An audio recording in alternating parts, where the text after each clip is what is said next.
Welcome to the Sounds Obtuse Podcast, where we ask the question, are 2 Christmases worth a messed up childhood? I am your host, Dylan Carter. With me, as always, Christian Cruz. What's up, man? Man, it's going great. I'm loving it. Ready to do this pod. Back in the studio. Yeah, we got the original studio back and a nice day pod. I know. It is light outside. And It's that's hot, not too. Something, it is hot. I feel like we're on the surface of the sun.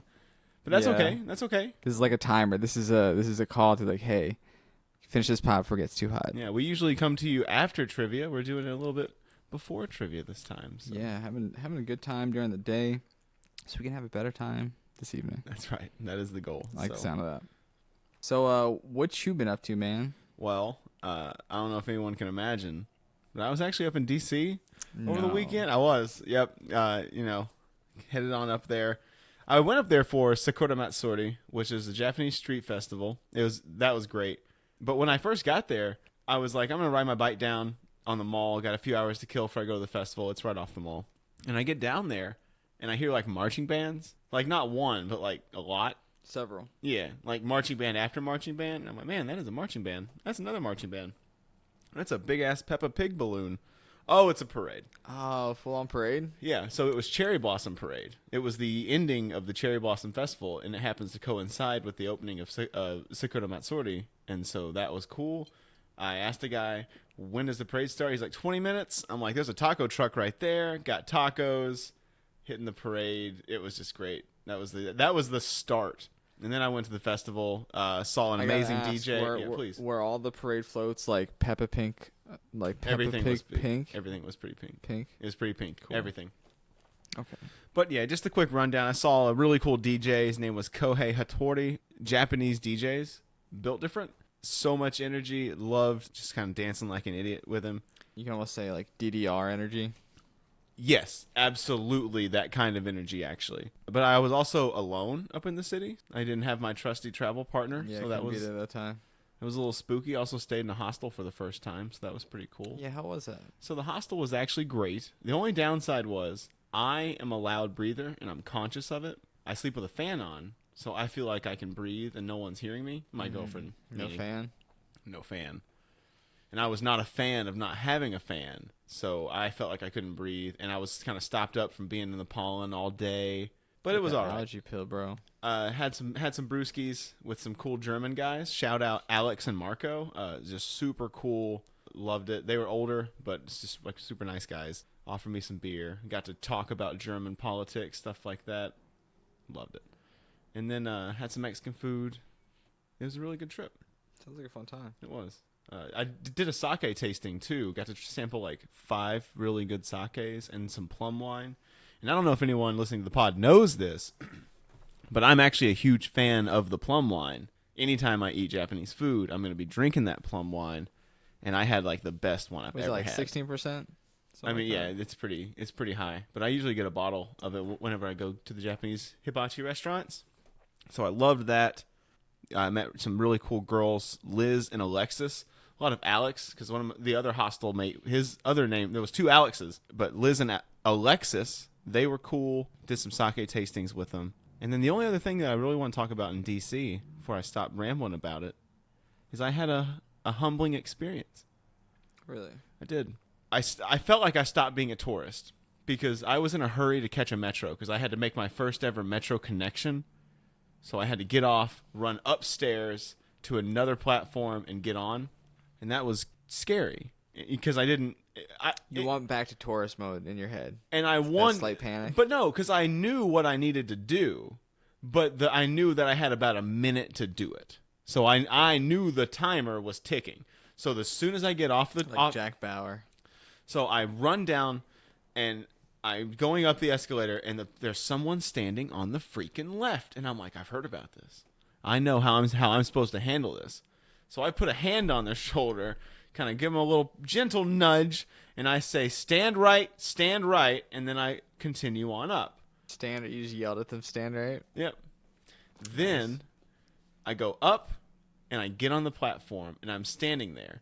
And I got a few seconds to myself. I whip out the phone, and I'm typing up a nice little Facebook post that says, just yelled at someone for using for standing on the left side of the metro escalator. Hashtag not a tourist anymore. And then, as I hear the train approaching, I notice I am on the wrong side of the platform.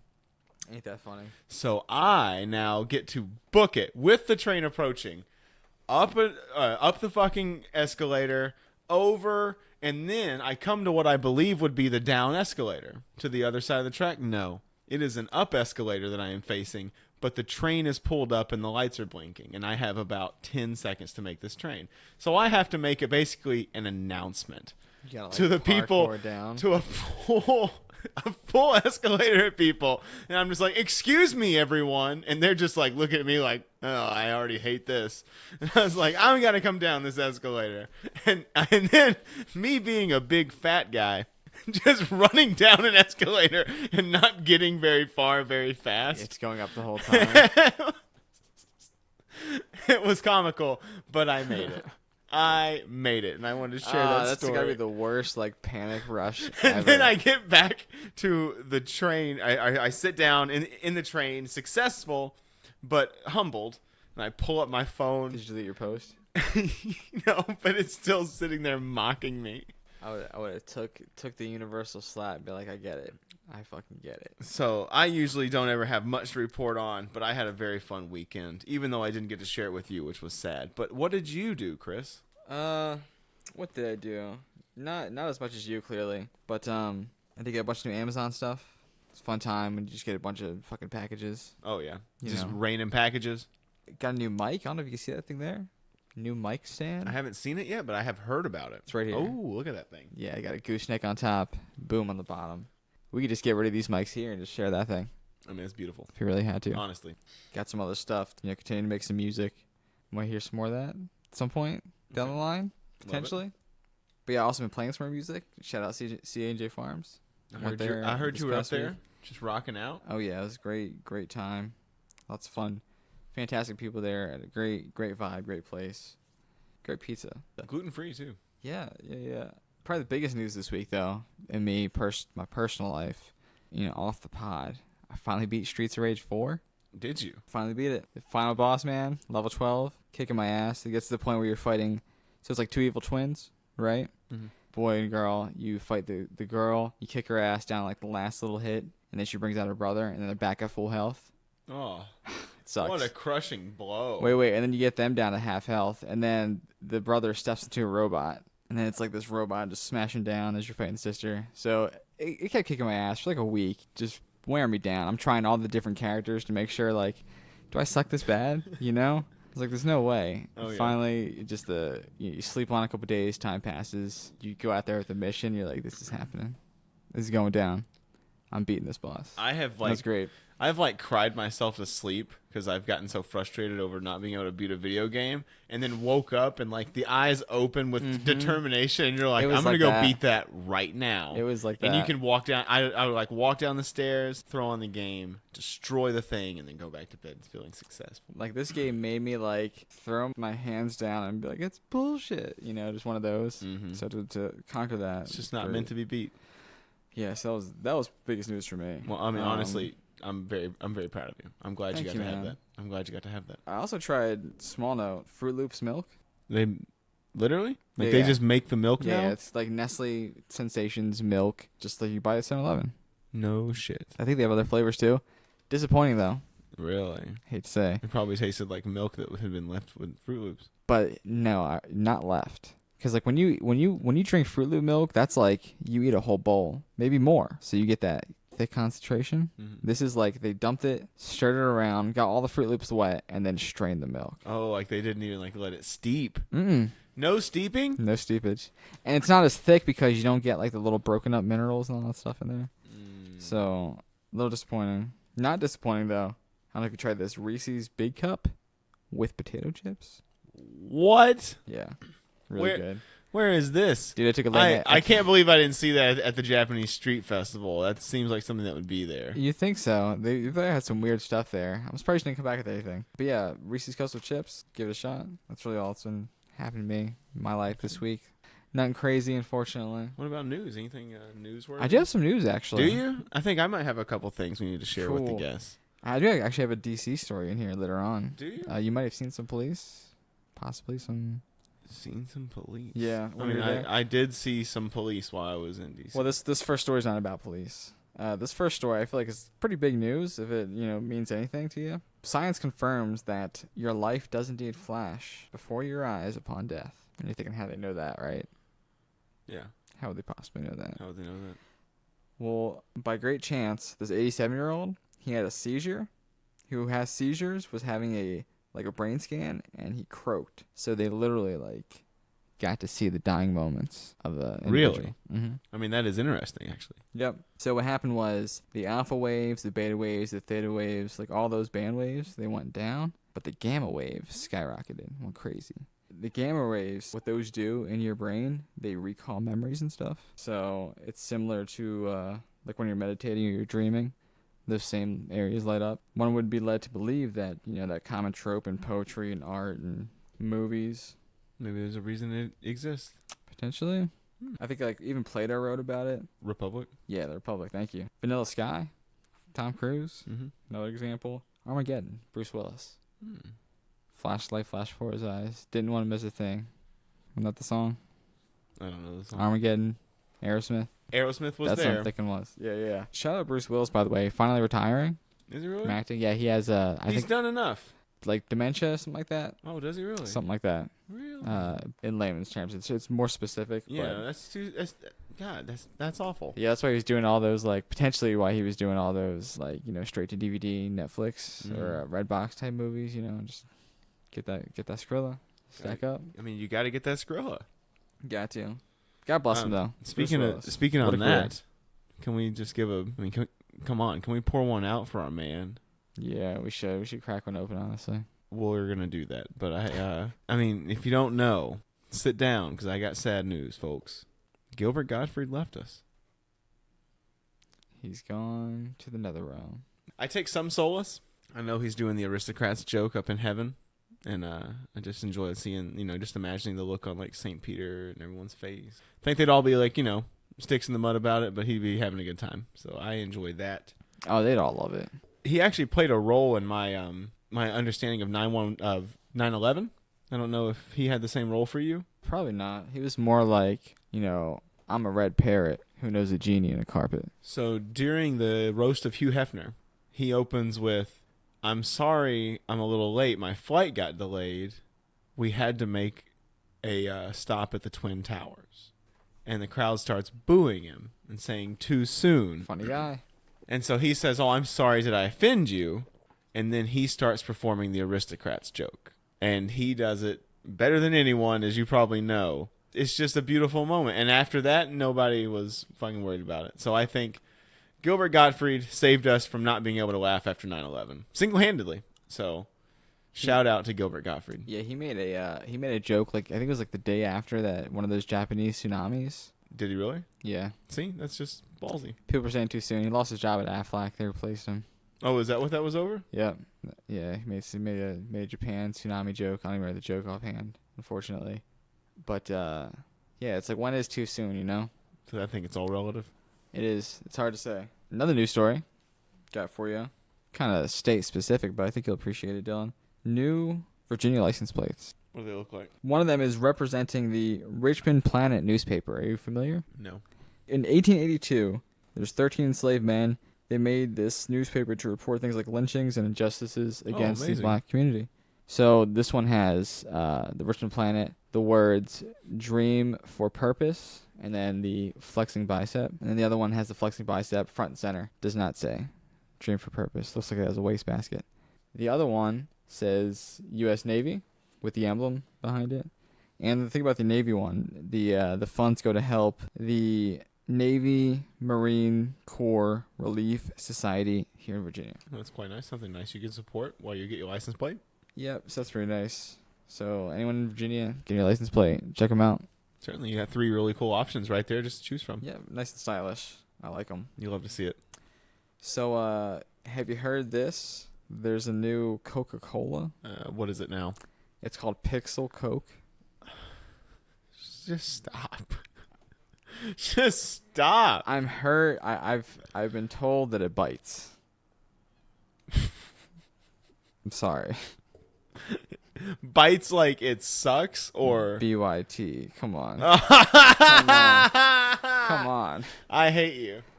I hate you and I hate Coca-Cola. Is that a real thing? That's real. Ugh. I haven't tried it because I kind of hate it myself, honestly. You're not trying Pixel Coke? I mean, I'll try anything, but what's that one that was like Starlight or something? That shit sucked. It was basically like Cinnamon. It was like cotton candy grapes or something. I thought it was cinnamon. Dude, cotton candy. Everyone Maybe said cinnamon. it was cinnamon. The people are fucking stupid.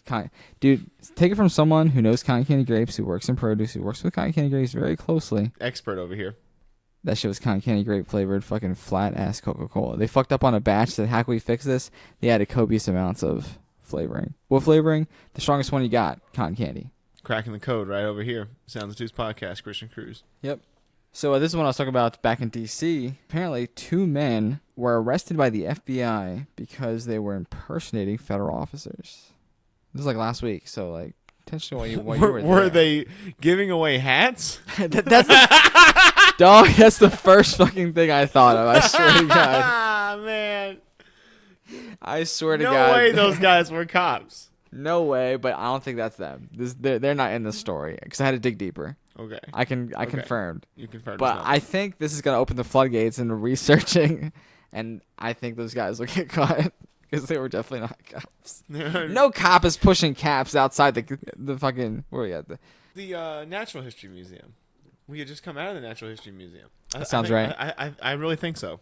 I can't remember. And I believe that the thing that he said to me was, "Ayo, Mang, giving these hats away for the homeless. Yeah, giving these hats away. Giving these hats away for the homeless. For the homeless. And then we taking donations for the police department. What? What kind of charity is this, sir? Yeah, FBI needs to get on those guys. But these guys. Really nice hat, though. Love it. It is a nice hat. If it goes to help the homeless, it was all worth it. Paid a lot of money for it.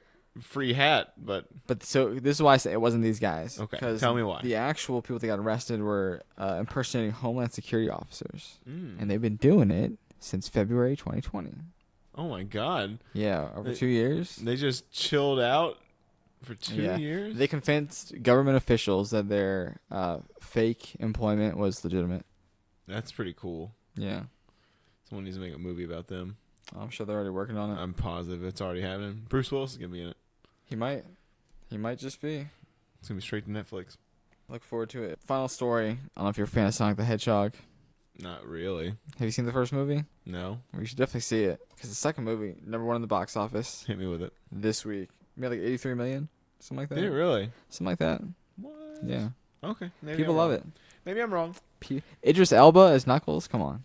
Oh, really? Yeah. Well, Jim all you had Carrey. to say, I will listen to each. Ben Schwartz as Sonic himself. You know Ben Yeah, Schwartz. I do.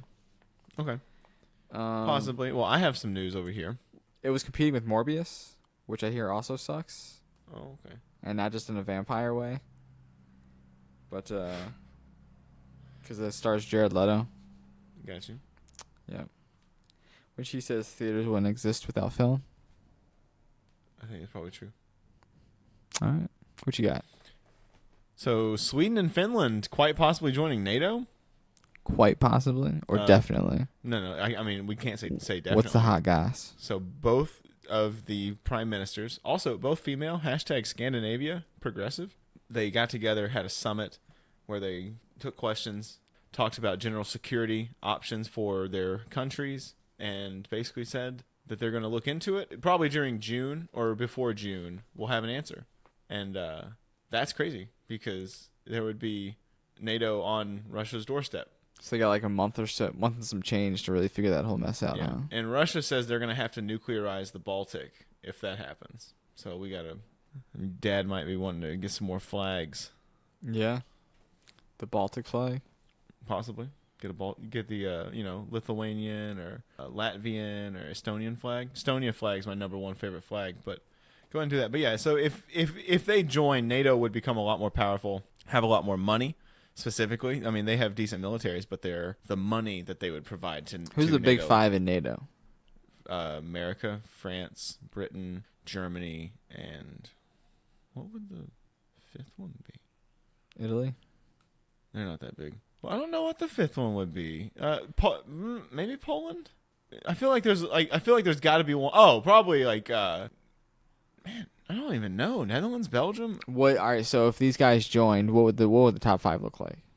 It's tough. I can't actually say, and I don't want to make a fool of myself. No particular order. I mean, it would probably still be those, but I mean, like Sweden's a very wealthy country. Okay. Sweden's a very wealthy country. Finland's got quite a bit of money. It's not so much like the important, like their military that we're worried about. It's more the fact that they have a lot of money they could bring in to NATO, and NATO would also be on Putin's doorstep, and he was not like that. So it's something to watch because it could be a flashpoint for further escalation as well, even though it is certainly a good thing in the shorthand. And I did want to say one more thing. I want to say a big bon voyage and stay safe out there to my buddy, friend of the show, Angel. He's Godspeed. Godspeed, setting sail. He's not in the Navy. Don't let all my talk fool you. He is an Army man. He'd be really mad if I made it seem like he was in the Navy. But he's doing some cool stuff, going on some trips, keeping us safe. You know, whatever he's doing, I'm sure he's keeping us safe, and I'm sure it's all money well spent by the U.S. taxpayer. 100%. Money well spent wherever he's going. Definitely, I have no doubts. Yeah, there's no way that he's going to be down there like fishing or something on like taxpayer money. Nah, for sure. He wouldn't do that. He wouldn't do stand-up guy. Stand-up guy, that Angel. I can't imagine someone just like going out and getting a special rod and bringing it with you for such an occasion. No. You can't even imagine it. No. Like if you had like your own and you're like, yo, I'm going to sneak this onto the boat, U.S. Army boat and like fish while you're down there. Why would you do that? No, not this guy. Nah. Not this guy. Some hooligan maybe, but definitely not him. So with that being said, I think it's time to pay some bills. I think so. And got first ad break. Gotta take that ad break, and we will be right back. Funding for tonight's show is partly provided by the following. The Right Hand for Left People, introducing the newest in a line of home remedy products from Yucko & Company. With new Right Hand for Lefties, no more will you sit awkwardly in a desk or smear your pencil when you sketch. New right hands make your left hand troubles a thing of the past. And it's not just for lefties. Open cans, eat cereal, and use a camera like never before with new right hand. The best way to experience right hand usage is with new right hand, only from Yucko & Company. And save 50% right now when you provide proof of certification of left hand having. Save 50%, help support this podcast. I'll tell you what, as a righty, new right hand takes beating my meat to a whole new level. My steaks have never been tender. Yeah. You can just like grip the hammer better. Yeah. Yeah. Naturally. And I hear it's Obama approved. It is. Yes. Right, left-handed person. I mean, he was talking about, I saw an interview talking about how he could beat his meat for like hours. It's the first thing I did. For hours. When I got new right hand. It's so much more enjoyable because, again, the grip on the hammer. You know, they only sent us one demo unit, Dylan, but if you want to, you could borrow the right hand. Oh, brother, I already did. Oh. I beat the shit out of my meat, let me tell you. I put those steaks on the grill. Wow. I mean, I honestly think I beat my meat for about an hour. Never been tender. I mean, normally my wrist would have cramped up. But with new right hand. Not a problem at all. Not even a problem. And I'm right-handed. And you're right-handed. I'm right-handed, but it just changes everything. The lefties must have such a struggling world. There's probably other things you could do with it, but I just can't stop beating my meat with it. Yeah. So many uses. Like I said, taking pictures, opening cans. Beating your meat. You could do anything with the new right hand. So many things. So thank you, New Right Hand, for supporting the podcast. You guys should definitely check it out. Save 50% today. Join the revolution. And we're back. Dylan, I want to tell these fine folks listening to this podcast right now what we're going to converse about. Something that's near and dear to me and you, we can both talk about this, is sure can. I think a lot of people, we're talking about divorce. And mainly, I think its effect on children. You could even say generation, but maybe that's another topic for another time. I think that might be a different topic, a bigger one. But yeah, definitely for us, we can relate our personal experiences because it was a rough time for me. I mean, I especially thinking back on it, I'm at the time where I'm in my life where I kind of want to like look back and ruminate on things from my younger self. So that's why this one kind of interested me. You also being able to talk about it. Yeah, this is one of those ones that I just kind of had on my list, before we like really got rolling with this whole thing. Just like things to like, well, we got to talk about this at some point. So here we are. And it definitely had its effect on me. And I know for some, they completely lose one of the parents. Sometimes it's kind of back and forth. What was yours like? I was 5 years old, and I just remember my life seeming like it was over. It was just like it all exploded one night, it seemed. And obviously that's not the case. But as a kid, you don't know the signs. Yeah, you don't building know up to any of it things. building up. So you just know when, like, that night when it all went wrong. And I still I either remember that night or I remember people telling me about that night. But I still have some actual memories from it, I know. And it was just, it felt like a life-changing moment. You know what I really hate about it? So there's an allegation that my father hit my mother. Mm-hmm. And the cops came and took him away that night.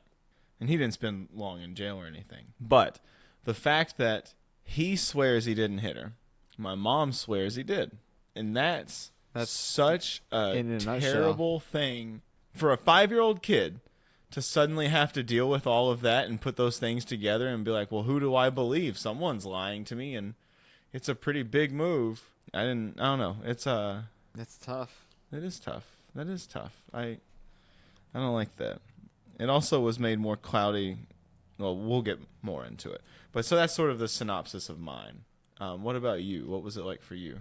So mine wasn't definitely as sudden because before I could really grow up with my father, old boy was in jail, you know? So it's not like I really knew him that well to really have that severance. Does that make sense? Mm-hmm.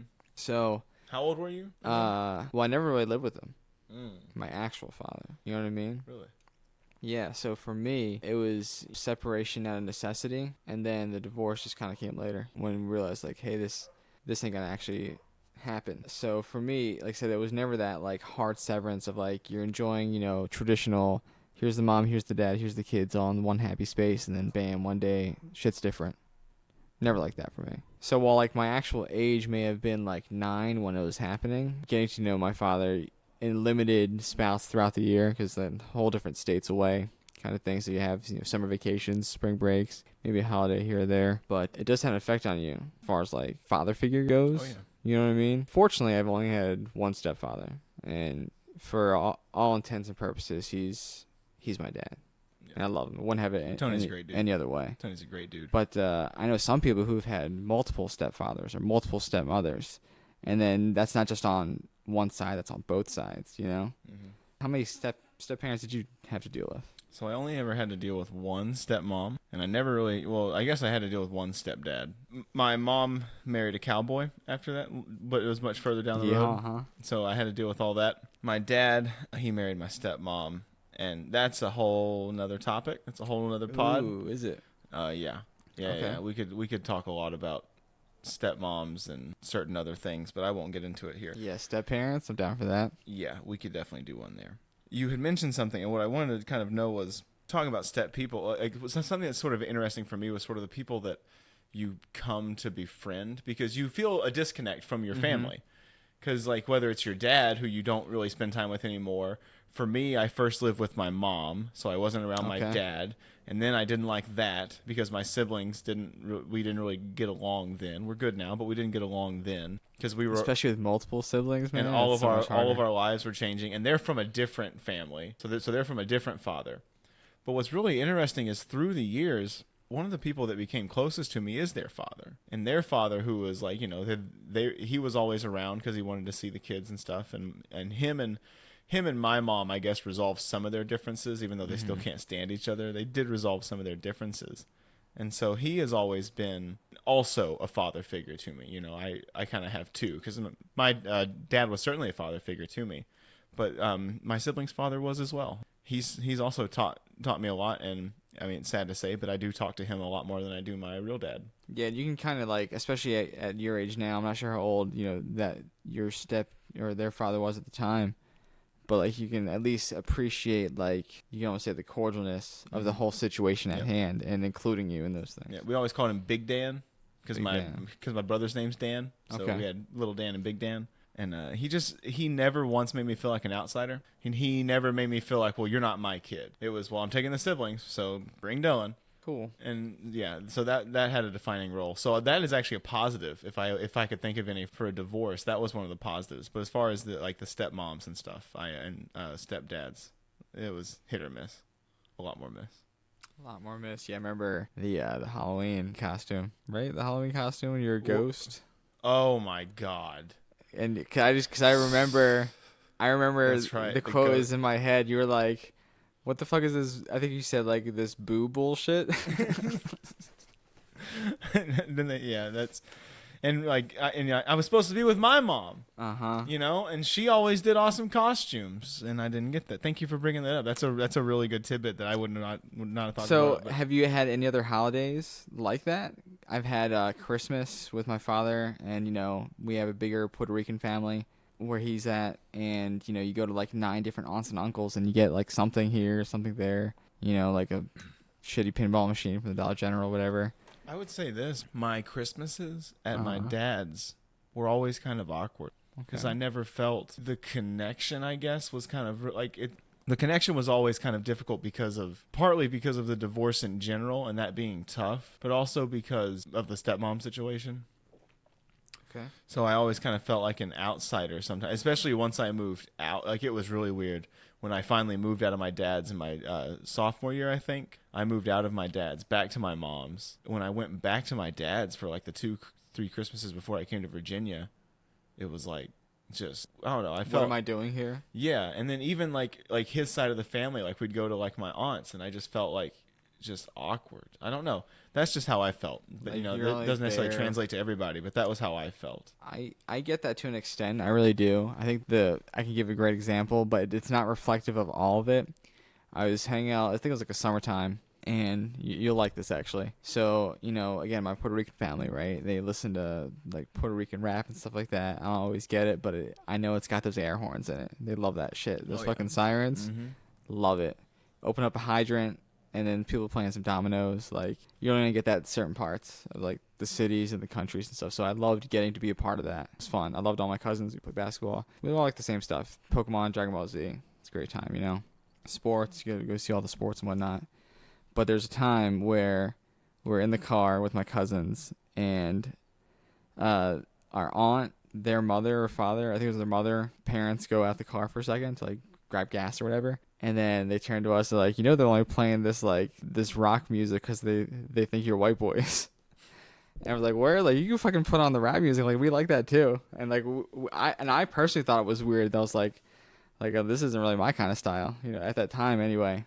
You wanted that rap music. Yeah, I kind of did, you know. But it was just really funny to be stereotyped like that, Yeah, you know. You mischaracterized as white. Yeah. Like, don't call me that. By your own family. Your own family. So I know what it feels like to be an outsider. You know what I mean? I see But what I you're saying. always felt loved, no matter what.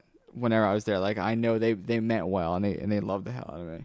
But yeah, because like you said, you mentioned when you're dealing with like your family, but it's almost like their family. Mm-hmm. You know.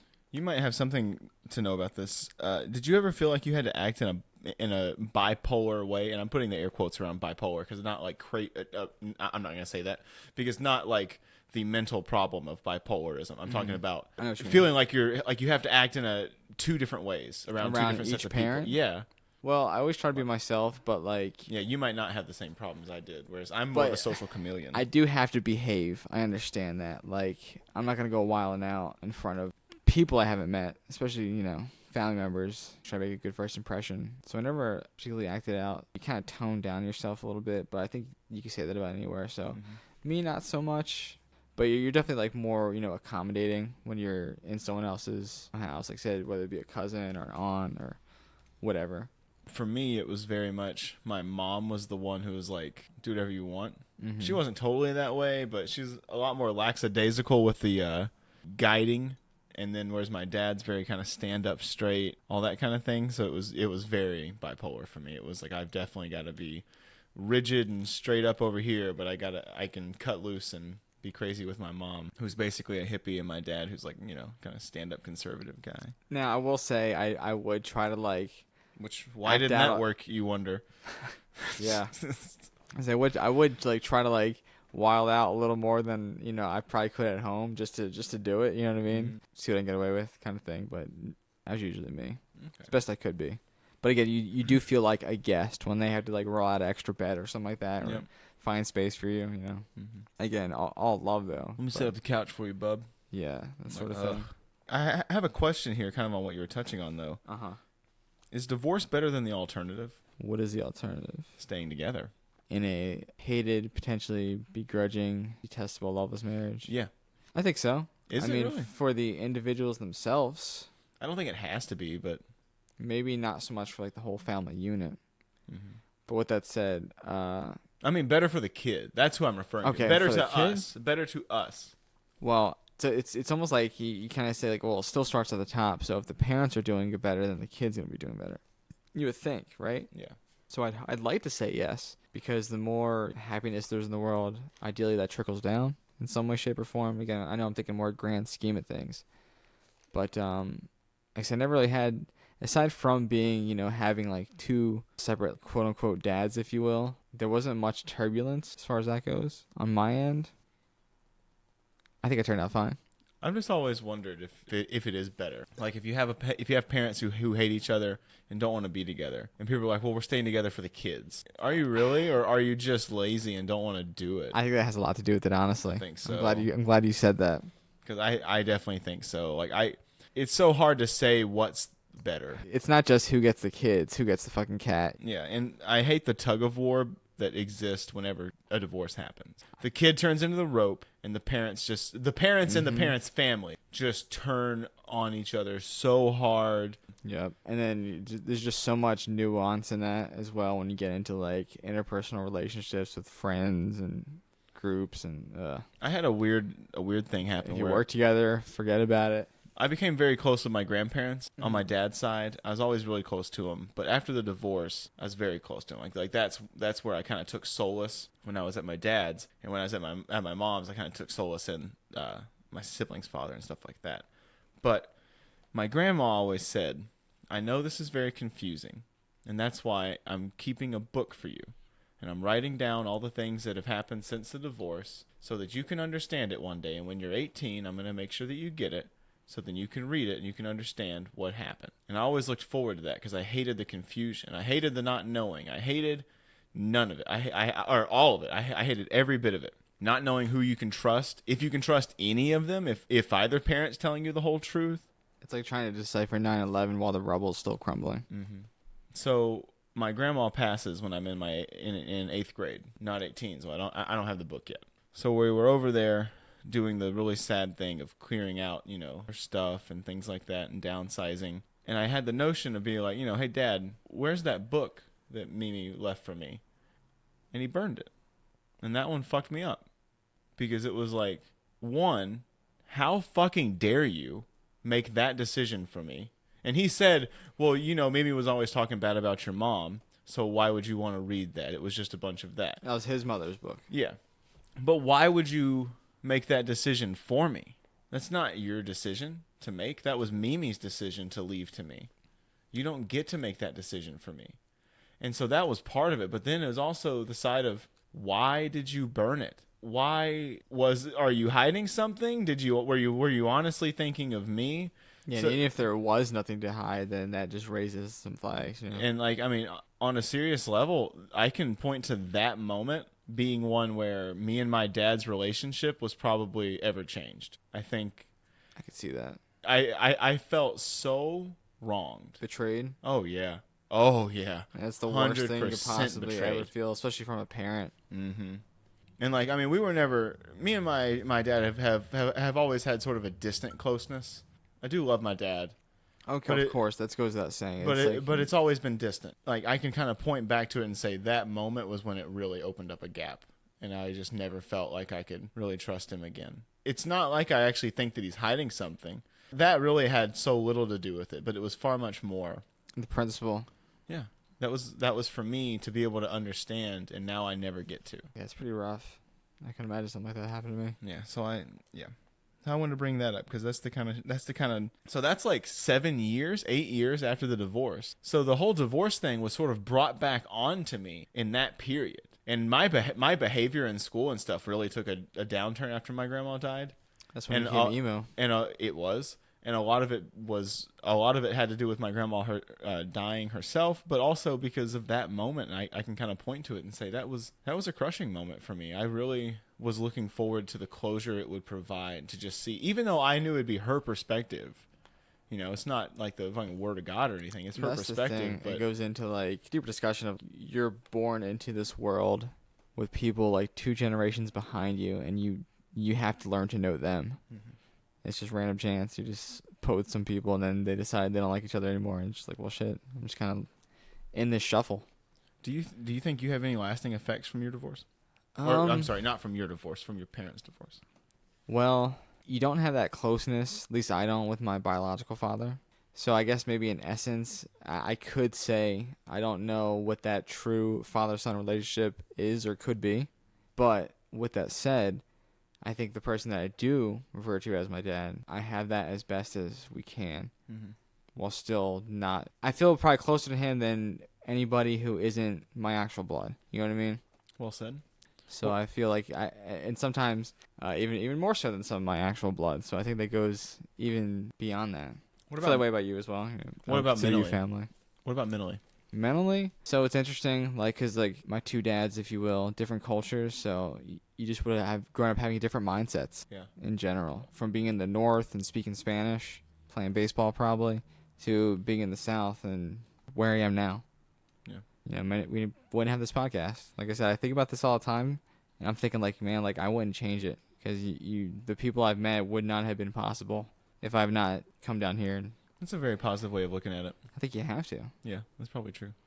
For me, though, I know that I struggle with a constant need for reassurance from my friends and those people that are close to me. I think we all do, honestly. Well, I don't know if we all struggle with it. I think we all have that desire in the back of our minds. But, like, it's caused problems in my relationships. Like, I'm very touchy. Like, I can understand why that's overbearing. Like, I'm always... It's comforting for me to just reach out and touch my girlfriend, you know, like on her leg or something, small of her back. It's comforting for me, but it can be enough. It can be a lot for her. I get that sometimes. And I have that immediate reaction of just like, oh, you don't want me to touch you. You like, you know, and it just sort of like sends a spiral. Deflatedness. Yeah, and I have Dejection. And not even from a romantic point of view, but also just with my friends. I mean, you've probably seen this before, where I have sort of a need for reassurance that everything's fine.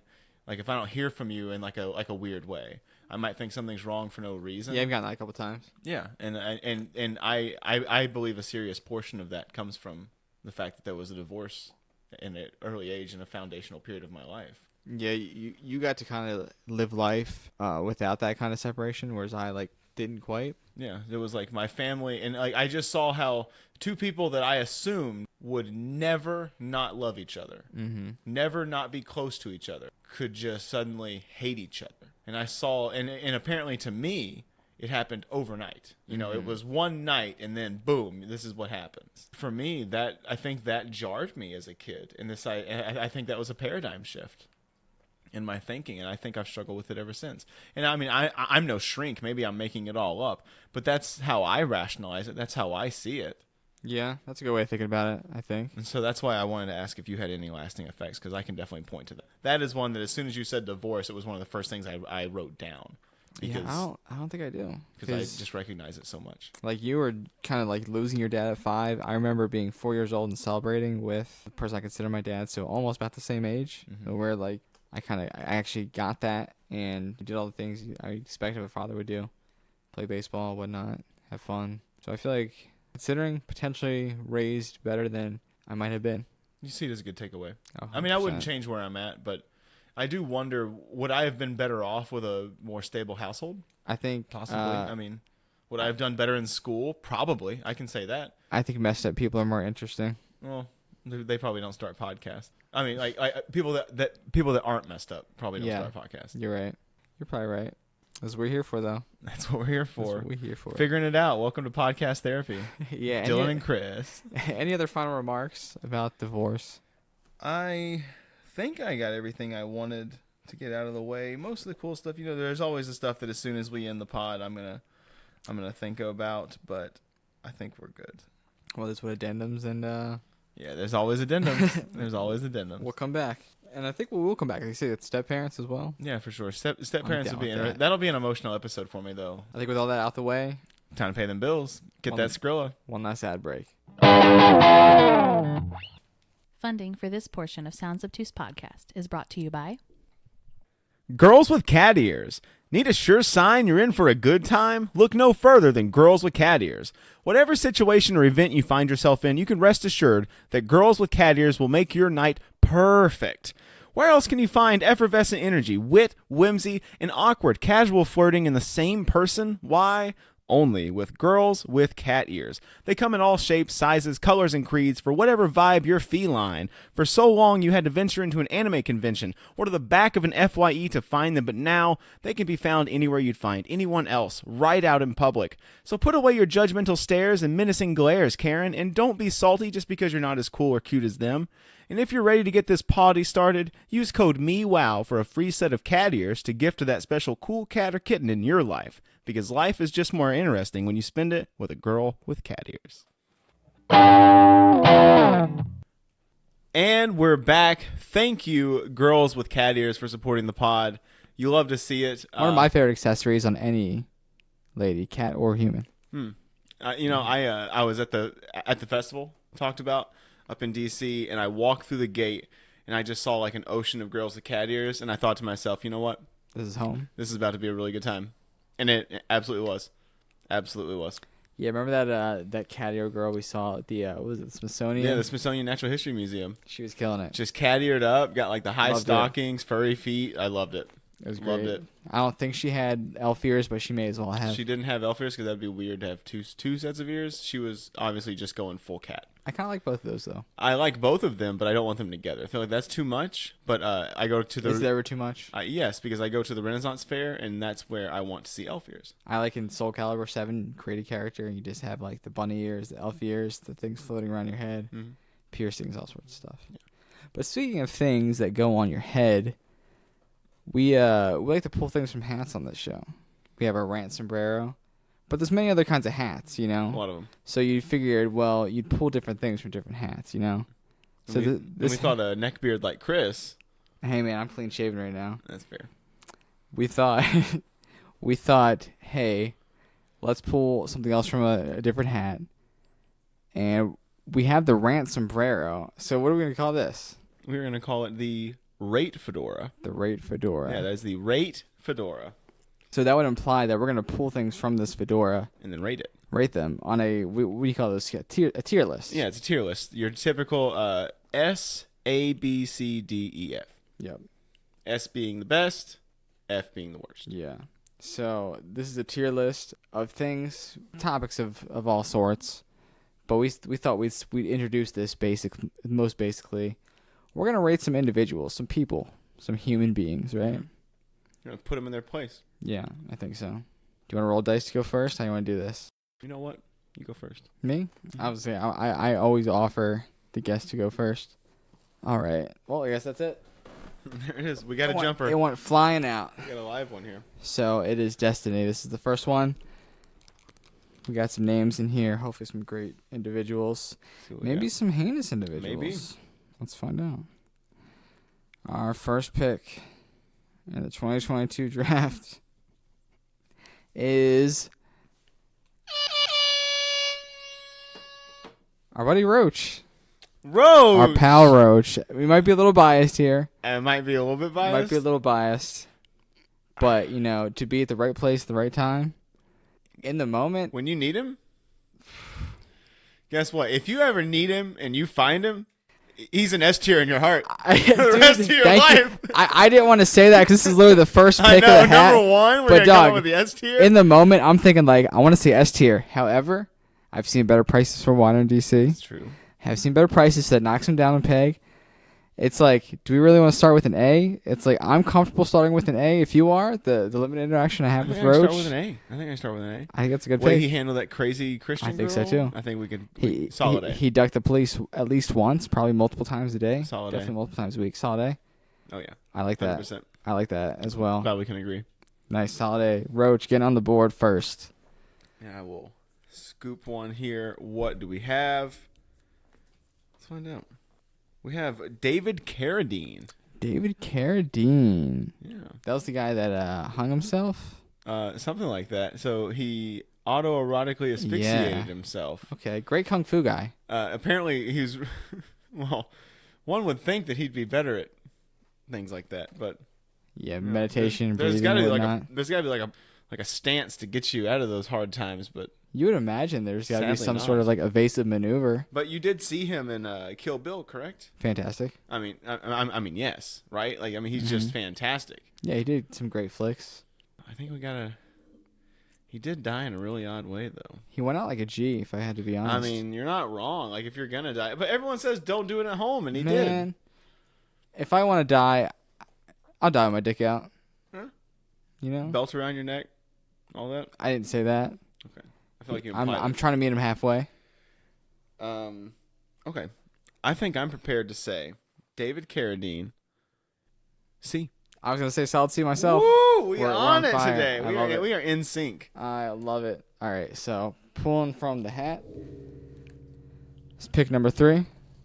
Going on the board. We got some big names in here. Let's see who we got. All right, this is actress Julia Roberts. Oh, one of America's sweethearts. Is she Oh, do you know something I don't know? possibly overrated? Possibly overrated. Possibly. I just don't get the appeal, to be honest. What do you think's a movie that she's overrated in? Didn't she do Pretty Woman? Yes, Aaron Brockovich. she did. I liked Aaron Brockovich. You didn't like Pretty Woman? I mean, it was okay. I feel like Richard Gere really stole the show. That's interesting. Yeah. So you think she's overrated? I mean, it's just like she never really wowed me. I'm kind of interested to see what you think about it. It's what do you think? What do you? I mean, like I want to say D because it's just like D tier Julia Roberts. like Tinkerbell. She was Tinkerbell. Tinkerbell in Hook. Uh, Come on, D tier on Tinkerbell. I mean, I'll say C minus. What a Low C. What a guy. Low C. Below David Carradine. Well, we don't have that, so we're gonna go ahead and just say C tier. C tier. C tier. That's All fine. right. Honestly, I would say she's B tier. C plus tier. High C. Well, Yeah, high. Yeah, so you C so plus? you sort of like average it out. She becomes this, middle of the Yeah. road C. All right, that's fine. C tier. All right, so I'm gonna shuffle through, draw it out of the hat here, and we have it won't open. John Wayne Gacy. John Wayne Gacy. Yeah. Cool clown, terrible guy. Think he was a good clown? Nah, he was a terrible clown. Was he? If he was trying to scare, nailed it. Otherwise, I like to think if like Hitler came up, you'd be like, "Oh, love the artwork, but the rest of it, golly, not a fan. not a fan." John Wayne Gacy, I'm gonna have to go down and say, there's definitely worse people. Like your inclination for anyone bad is to be like, well, they're obviously the worst, but he's not F tier because the people who would be an F tier, Infamous. Oh man, maybe. He made clowns scary. Gotta give him And some I can't credit. say D tier because you want to put fucking Julia Roberts there. Well, we got F and E. Monster. We got F and E, don't we? We do. Put him but in E F's tier. the Put him in E last- tier. Put him in E tier. Okay, E tier. E tier? E tier works. I'm fine putting John Wayne Gacy in E tier. JGW and JGW, you got a hip little name for him and all. E tier What- for sure. What would JGW do? E tier. JGW. 100% E tier. Oh man, Chris is rooting around in there, just Fifth- a rustling. 5th pick in the Sounds Obtuse You Podcast should see him. draft. He's got the hand in there. He's got just a look of determination in his eyes, a glint. Everyone's worst nightmare. Ellen DeGeneres. Oof, man, boy, it'd be interesting if we had this to like look back on about 2 years ago. If we had this like 2 years ago, so we could compare how she measures up now. I feel like I feel the same about her. Her star has fallen so hard. Yeah, I mean she has, but she still has her show. I thought some of her comedy specials were really funny, to be honest. Mm-hmm. Like I remember having some, keeling over in laughter a little bit a few times. She had like a bit about like when you're talking with somebody and like they get spit on your lip. Have you heard that? Mm-mm. Really funny stuff. She like goes through the awkwardness. She apparently is really rude to like people on her staff. I've heard stuff she's like pretty that. nasty. But she also does really good work for gorillas. Nemo? This is a real thing. Finding Nemo? She does really good work for the Lowland Gorillas. She's building a foundation out there, big center. She also, can we say, to the LGBT community, did something very important at a time when it was not okay to do it. Yeah. Very bold of her at that time, especially. I want to say C tier. I think she's put in the work. She's done a lot of good, but she might not be a great person at heart. But I think maybe she's redeemed herself a little bit. I think she's a redeemed D. I was gonna say you were almost like convincing me she was a B, so I'm very comfortable putting her at C. Okay. I think C works for her. Yeah, I don't think she's a B. I'm not gonna put her in a B. I think she's done enough. Some might call her a B. Some might. All right, my turn. Digging on in here. Oh, this is fun. We got John Wayne. John Wayne. We got John Wayne. The cowboy, huh? That's right, the Duke. He was a cool guy. Racist as shit. Who wasn't? Who wasn't? There were less racist people in Hollywood at the time. I mean, I don't think like it was his idea to dress up as like a Native American. Nah, man, not even that. Like, it's not like he was like, "Hey, I want to make a movie." He refused to do a couple things because there's gonna be like black people there. I'm not a fan. Like, he has a bunch of old movies. How good are they though? Everyone talks about John Wayne like he's the greatest actor. Clint Eastwood movies better. Clint Eastwood movies. Yes, Clint Eastwood's 1,000 times better than John Wayne. Yeah, I agree. And Clint Eastwood's not even all that good to me, but he's 1,000 times better than John Wayne. If I had to watch a John Wayne movie or Clint Eastwood movie, I'm watching a Clint Eastwood movie. Gran Torino, come on. I'm talking like some of the old westerns though. Oh, just the old westerns. I mean, you know, Fistful of Dollars, all that. There's some good ones, especially like Young Clint. I'm gonna say D tier on John Wayne. I think so. You want to talk about overrated? You're talking about Julia Roberts being overrated. D tier. John Wayne is overrated as shit. Agreed. D tier. Pretty relative scale. We got here. We have to make some adjustments for fictional characters in the future. We'll see how that goes. If we get there, we'll get there. That's right. Any other bits you want to mention before we close out this here podcast? No, I think we got it pretty good. I think I had a good time. We talked about fun things, talked about some not so fun things like divorce. I thought it was a pretty good time though. I'll give a shout out Lady A for supplying some cups so we can have some beverages. She's always doing it. Let's have a cheers for that. Absolutely. And with all that said, peace and love. Peace and love. And cheers to Lady A.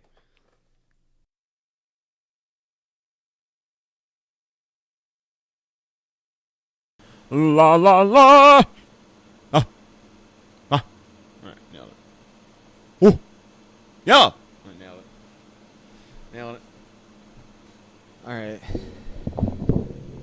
Gobble goo, gobble ga. Do you want to do like a scale of like Hitler to Jesus kind of thing? No, that's too much. Because, I mean, they could be on there, too. So, oh, you got a Hitler. Same tier level. Like, damn, Jesus and Hitler are both, C tier. How'd that happen,